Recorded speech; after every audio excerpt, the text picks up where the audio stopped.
mana materi kami mengenai bab 7, 8, dan 9, di mana bab 7 ada mengenai bahasa komunikasi, bab 8 ada bahasa dan gender, bab 9 ada pendekatan komunikatif dalam pembelajaran. Langsung saja kita mulai. Saya Nurul Ilmi Afrida sebagai moderator, dan tentunya saya di sini tidak sendirian. Saya bersama rekan-rekan kelompok saya. Saya Yusuf Darina sebagai pemateri. Saya Nur Aini Batubara. Saya Hidayati. Saya Sarah Mita. Saya yang kita Putih. Saya juga dengan Putri. Saya Nadia.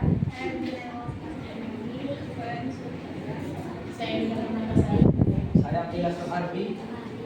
Baiklah, langsung saja kita mulai materi kita yang pertama, yaitu ada bab 7 mengenai bahasa dan komunikasi, akan dibawakan oleh LBS Darina. 3. Baiklah, saya akan menjelaskan tentang bahasa dan komunikasi. Dalam bahasa dan komunikasi kita akan membahas di poin nomor 1. Bisa lihat di manualnya ya.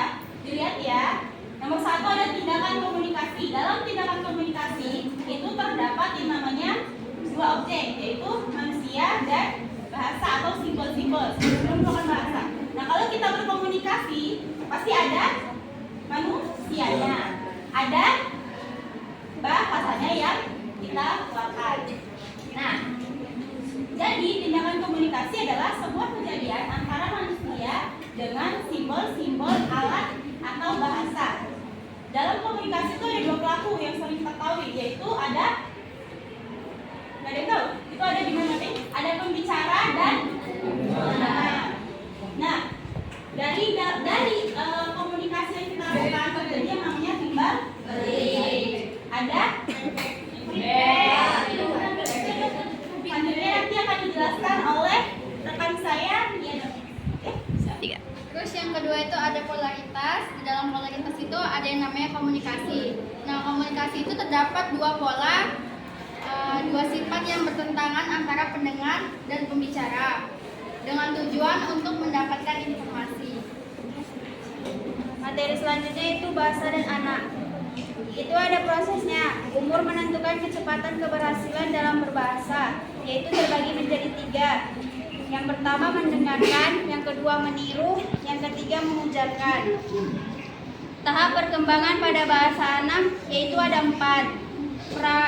Pralinguistik berusia 0 sampai 12 bulan. 1 kata 12 sampai 18 bulan. 2 kata 18 sampai 24 bulan. Banyak kata 3 sampai 5 tahun. Selanjutnya akan dibacakan. Yaitu selanjutnya bab 8, yaitu ada bahasa dan gender. Bahasa adalah alat komunikasi yang dipakai masyarakat untuk mengekspresikan yang telah menjadi konsensus bersama. 3. Selanjutnya ada gender. Gender adalah sifat dan perilaku yang diletakkan pada laki-laki dan perempuan yang dibentuk secara sosial maupun budaya. Jadi gender ini merupakan suatu konsep sosial yang melibatkan peran identitas yang diberikan kepada individu berdasarkan norma-norma budaya dan sosial tertentu. Gender tidak hanya terbatas pada kategori laki-laki dan perempuan, tetapi juga mencakup beragam identitas gender lainnya. Selanjutnya akan dijelaskan oleh Hana. Selanjutnya bahasa Inggris itu bersifat patriarkal yang dimana dalam memberikan label perempuan lebih ringgit daripada laki-laki. Selanjutnya ada penelitian. Paradigma penelitian mengenai bahasa dan gender kemudian berubah pada strategi percakapan yang dilakukan oleh wanita dan pria. Penelitian selanjutnya berpijak pada pemakaian yang dapat digunakan untuk meningkatkan dominasi percakapan. Selanjutnya yaitu pendekatan komunikatif. Arti dari pendekatan komunikatif yaitu perpaduan strategi-strategi yang bertumpu pada tujuan tertentu yang pasti, yaitu melatih menggunakan bahasa secara spontanitas dan kreatif. Sasaran dari pendekatan ini yaitu memberikan kesempatan kepada peserta didik untuk lebih bisa berkomunikasi secara baik dan benar.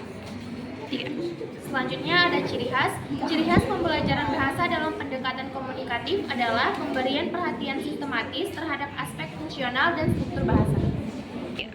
Tujuan pendekatan ini adalah menciptakan kompetensi sebagai tujuan pembelajar bahasa Indonesia. 3. Tujuan pendekatan ini adalah menciptakan kompetensi sebagai tujuan pembelajaran bahasa, mengembangkan prosedur keterampilan berbahasa yaitu menyimak, berbicara, membaca, dan menulis. Selanjutnya yaitu struktur bahasa. Struktur bahasa pendekatan komunikatif diarahkan untuk meningkatkan kemampuan berkomunikasi dengan menggunakan bahasa baik secara lisan maupun tulisan. Ya. Selanjutnya itu ada hakikat. Hakikat pendekatan komunikasi meliputi teori bahasa, teori belajar, tujuan, silabus, tipe kegiatan, peranan guru, peranan siswa, dan peranan materi. 3. Sasaran pendekatan ini adalah memberikan kesempatan pada peserta didik untuk menggunakan bahasa Arab pada situasi yang dialami dengan sikap spontanitas kreatif di samping penguasaan tata bahasa. Fokus pendekatan ini adalah menyampaikan makna atau maksud yang tepat sesuai dengan tuntutan dan fungsi komunikasi pada waktu tertentu. Baiklah, sekian dari pemaparan materi kami. Jika ada yang belum paham, silakan bertanya. Kami membuka sesi tanya jawab. Satu sesi. 3. Ya, saya Rizky Mutiara izin bertanya kepada pemakalah.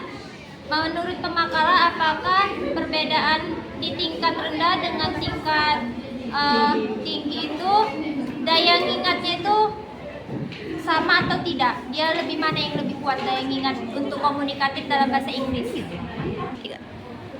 Baiklah, saya akan menjawab pertanyaan dari Rizky. Pertanyaannya tadi, apakah daya ingat anak di tingkat rendah maupun tinggi itu mengenai bahasa Inggris sama atau beda? Dari belajar, tujuan, silabus, tipe kegiatan, peranan guru, peranan siswa, dan peranan materi. 3. Sasaran pendekatan ini adalah memberikan kesempatan pada peserta didik untuk menggunakan bahasa Arab pada situasi yang dialami dengan sikap spontanitas kreatif di samping penguasaan tata bahasa.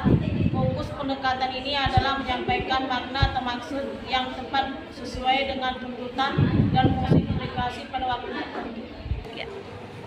Baiklah, sekian dari pemaparan materi kami. Jika ada yang belum paham, silakan bertanya. Kami membuka sesi tanya jawab. Satu sesi. 3. Ya, saya Rizky Mutiara izin bertanya kepada pemakalah. Menurut pemakalah, apakah perbedaan di tingkat rendah dengan tingkat tinggi itu daya ingatnya itu sama atau tidak? Dia lebih mana yang lebih kuat daya ingat untuk komunikatif dalam bahasa Inggris? 3. Baiklah, saya akan menjawab pertanyaan dari Rizky. Pertanyaannya tadi, apakah daya ingat anak di tingkat rendah maupun tinggi itu mengenai bahasa Inggris sama atau beda? Jawabannya beda, mau dia di tingkat rendah, mau tinggi. Setiap anak itu mempunyai keterampilan mengingatnya itu berbeda-beda. Bahkan ada yang dia di kelas tinggi, ada anak yang memang susah untuk mengingat atau menguasai materinya gitu. Jadi dia harus mengulang-ulang gitu. Terus untuk kelas rendah, bahkan untuk kelas rendah ada juga anak yang memang cepat untuk mengingat, ada juga yang untuk lama mengingatnya. Itu dia butuh mengulang-ulang. Jadi mau di kelas tinggi mau di kelas rendah itu tergantung anaknya masing-masing. Sekian dari presentasi kami. Terima kasih untuk teman-teman yang sudah berpartisipasi dan sudah mendengarkan presentasi kami. Kami tutup presentasi pada hari ini. Assalamualaikum warahmatullahi wabarakatuh. Waalaikumsalam warahmatullahi wabarakatuh.